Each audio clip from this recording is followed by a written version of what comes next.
जब भी हम एक सॉफ्टवेयर डेवलपर बनने का एस्पायर करते हैं तो हम लोग जो कोर स्किल्स होती हैं, जैसे कि हमारी प्रोग्रामिंग लैंग्वेज हो गई, हमारी प्रॉब्लम सॉल्विंग स्किल्स हो गई, वो तो हम सीख ही लेते हैं। बट क्या आप लोगों को मालूम है कुछ और ऐसी स्किल्स हैं जो कि हर सॉफ्टवेयर इंजीनियर को सीखनी चाहिए और most of the software engineers उन स्किल्स को इग्नोर करते हैं।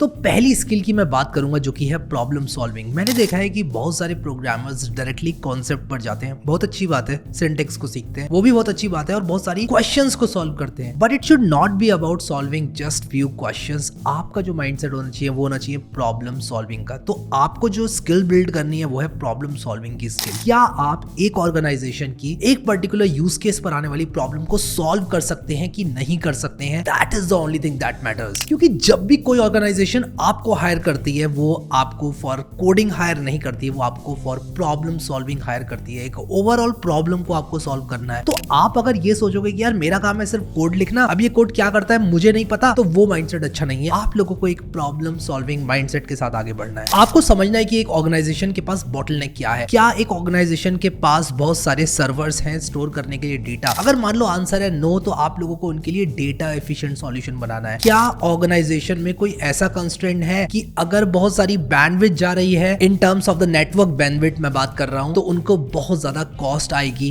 तो आपको कुछ ऐसा सॉल्यूशन बनाना है जो कि नेटवर्क बैंडविड्थ के स्टैंड पॉइंट से ऑप्टिमाइज्ड हो। मेरे कहने का ओवरऑल मतलब यह है कि आप लोगों को एक पर्टिकुलर ऑर्गेनाइजेशन की या फिर जहां भी आप प्रॉब्लम सॉल्व कर रहे हैं उस एंटाइटी की नीड्स को समझना है और उसके हिसाब से कोड लिखना है। मान लो आप फेसबुक में काम कर रहे हो, आपका काम ये नहीं होना चाहिए कि यार मैं तो फ्रंट एंड बनाता हूं तो मैं सिर्फ फ्रंट एंड बनाऊं। आपका काम होना चाहिए कि प्रॉब्लम क्या सॉल्व कर रहा हूं मैं, ऐसा क्या नहीं है जो मुझे करना है। और जब भी आप ऐसे माइंडसेट के साथ आगे बढ़ेंगे तो आप एक बेटर सॉफ्टवेयर डेवलपर बन पाएंगे। अगर आप इस स्किल को अच्छे से डेवलप करना चाहते हैं एज अ बिगिनर, मैं कहूंगा हैकर रैंक या लीड कोड पर साइन अप करें, क्योंकि वहां पर आप लोगों को कुछ ऐसी प्रॉब्लम्स मिलती हैं जो कि रियल वर्ल्ड प्रॉब्लम को रिफ्लेक्ट करती हैं। आपको बताया जाएगा कि भाई ये रीजन है कि हमें ये करना पड़ रहा है। ऐसी बहुत सारी प्रॉब्लम्स हैं हैकर रैंक पर, लीड कोड पर। आप लोग साइन अप करें एंड गेट स्टार्टेड। इसके बाद स्किल नंबर 2 है कम्युनिकेशन स्किल। मैं ऐसे बहुत सारे कोडर्स को जानता हूं जिनकी कम्युनिकेशन स्किल्स बिल्कुल खराब है, लेकिन उनकी कोडिंग स्किल्स बहुत अच्छी है। और वो मेरे पास आते हैं, कहते हैं यार हैरी भाई जॉब नहीं लग रही है, हैरी भाई कुछ हो नहीं पा रहा है लाइफ में। The reason is their communication skills. मैंने ऐसे लोग देखे हैं जो कि इंग्लिश बोल भी नहीं पाते हैं, बट उनकी कोडिंग एक अलग ही लेवल पर है। मैं उनको एनी डे हायर करूंगा अगर मेरी कोई ऑर्गेनाइजेशन होगी तो। लेकिन वो हायर नहीं हो पाते हैं भाई, क्योंकि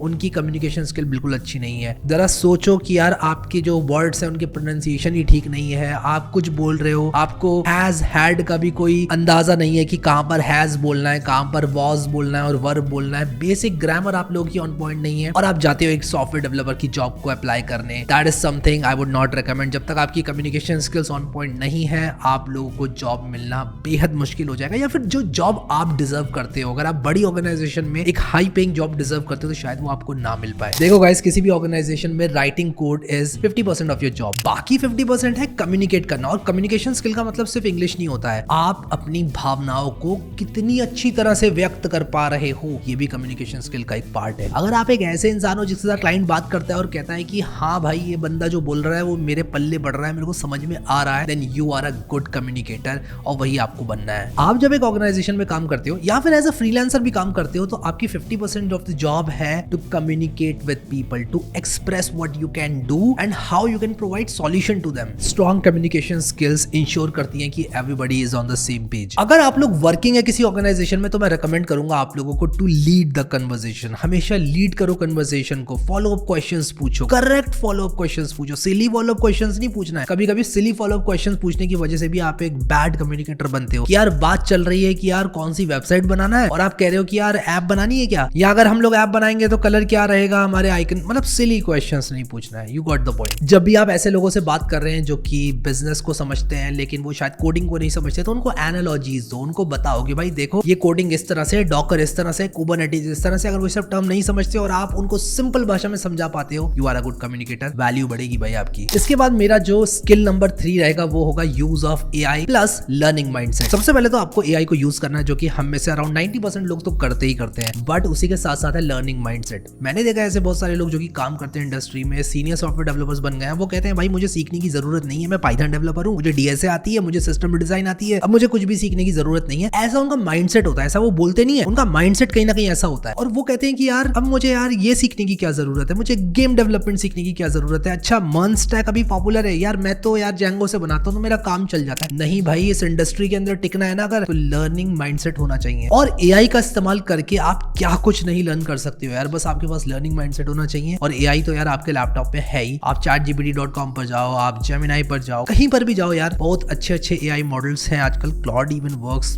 लाइक अ चार्म। मेरे कहने का मतलब बस ये है कि आपका माइंडसेट ऐसा होना चाहिए कि भाई मैं सीखता रहूंगा और आगे बढ़ता रहूंगा। अब अगर आप लोग सॉफ्टवेयर इंजीनियर के कुछ कोर्सेज एक्सप्लोर करना चाहते हैं तो मैं रेकमेंड करूंगा आप लोगों को सिंपली लर्न। अगर आप लोग एआई एंड मशीन लर्निंग में जाना चाहते हो तो आप इनका पाइथन का कोर्स चेकआउट कर सकते हो। इनका पाइथन का सर्टिफिकेशन कोर्स आप लोगों को स्टेप बाय स्टेप पाइथन सिखाता है, प्लस आप लोग इनके एडवाइजर से भी बात कर सकते हैं। इसमें आप लोगों को पाइथन के साथ साथ जेंगो भी सिखाया जाएगा, वेब स्क्रैपिंग, जेंगो, पाइथन के सारे बेसिक्स प्लस शेल स्क्रिप्टिंग भी आप लोगों को सिखाई जाएगी। पाइथन डेवलपर की एवरेज सैलरी 9 लाख के ऊपर होती है, plus companies like Microsoft, Wells Fargo, IBM, Mindtree hire कर रही हैं एक्टिवली। ऐसे में आप लोग इनके ट्रेनिंग ऑप्शंस को एक्सप्लोर कर सकते हैं। पाइथन का ये कोर्स काफी कॉम्प्रिहेंसिव है और इसमें स्टेप बाय स्टेप सब कुछ सिखाया हुआ है, including unit testing and networking concepts, जो कि काफी इंपॉर्टेंट है। अगर आप लोग मशीन लर्निंग में भी बनाना चाहते हैं अपना करियर तो Python is the language to go for, क्योंकि ये काफी आसान होती है, प्लस मशीन लर्निंग की सहायता से आजकल सारी टेक्नोलॉजीज पावर हो रही हैं। इस कोर्स में आप लोगों को पाइथन के रियल लाइफ प्रोजेक्ट्स भी सिखाए जाएंगे, जो कि पाइथन डेकोरेटर्स, पासवर्ड मैनेजमेंट और पेशेंट मैनेजमेंट एप्लीकेशन के अराउंड होंगे। इसमें आप एग्जाम देकर इनका सर्टिफिकेशन भी कमा सकते हैं, जिससे कि आप लोग अपनी जॉब वगैरह में अप्लाई करते वक्त यूज कर सकते हैं। लर्नर्स से इनके पाइथन कोर्स की काफी तारीफ करी है एंड इनके रिव्यूज काफी पॉजिटिव है। सिंपली लर्न एक प्रीमियम ऑनलाइन लर्निंग प्लेटफॉर्म है जिसके रिव्यूज कोड्सअप पर, स्विचअप पर और अलग अलग प्लेटफॉर्म्स पर काफी बढ़िया है। मैं इसका डिस्क्रिप्शन में लिंक आप लोगों के लिए डाल दूंगा। और अगर आप लोग 2025 में एआई एंड एमएल के अराउंड करियर बनाना चाहते हैं then this course is amazing. अब सिंपली लर्न का एक न्यू ईयर ऑफर चल रहा है, जिसके तहत आप लोग 20% ऑफ पा सकते हैं on all master programs using code 20HARRY। तो इस कोड का इस्तेमाल करके आप लोग सिंपली लर्न के कोर्सेज पर डिस्काउंट अवेल कर सकते हैं। Once again I would like to thank Simplilearn for sponsoring this video. तो डिस्क्रिप्शन में सिंपली लर्न के कोर्सेज को चेकआउट जरूर करना। Remember guys, great engineers are always great at learning. आप लोगों को अपनी आदत बना लेनी चाहिए to stay curious and keep learning. आजकल यूट्यूब और बहुत सारी ऐसी ऑनलाइन रिसोर्सेज है जो आपकी बहुत अच्छी दोस्त हैं इस जर्नी में आपको हेल्प करेंगे, अलॉन्ग विद एआई, जिसको मैंने ऑलरेडी मेंशन कर ही दिया है। इसके बाद मैं आऊंगा स्किल नंबर 4 पर, जो कि है लर्निंग अ न्यू टूल और फ्रेमवर्क। आपको हमेशा एक नया टूल और फ्रेमवर्क को सीखने का सही तरीका पता होना चाहिए। हमेशा ऑफिशियल डॉक्यूमेंटेशन पे जाओ, और कभी कभी आपको ऑफिशियल डॉक्यूमेंटेशन ओवरवेल्म कर देगी। आपको लगेगा कि यार ये तो मुझसे होगा ही नहीं, क्या लिखा हुआ है मेरे को समझ में नहीं आ रहा है। ऐसे में YouTube is your best friend. Search for that topic on YouTube और देखो किसी ने क्या वीडियो बनाया है उसका। अगर आपकी जो मदर टंग है वो है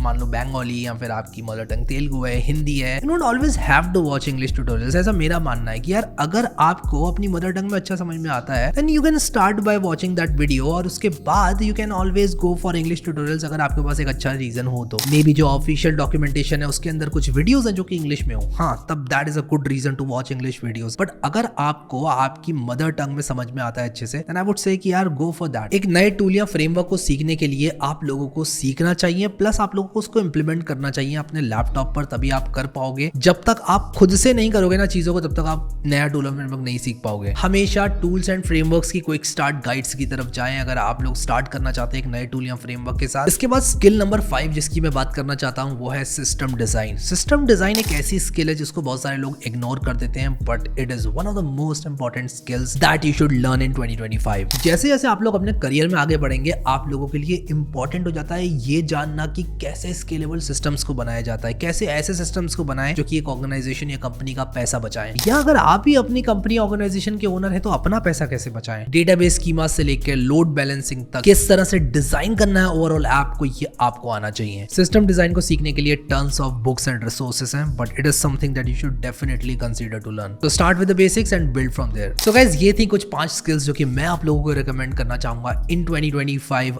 आप लोगों को इनमें से कौन सी स्किल अच्छी लगी मुझे कमेंट सेक्शन में जरूर बताना, और आप कौन सी स्किल में काम कर रहे हैं एट दिस पॉइंट, सब लोग नीचे कमेंट सेक्शन में मुझे कमेंट करके बताओ। So I hope you found this video helpful. Thank you so much guys for watching this video and I will see you next time.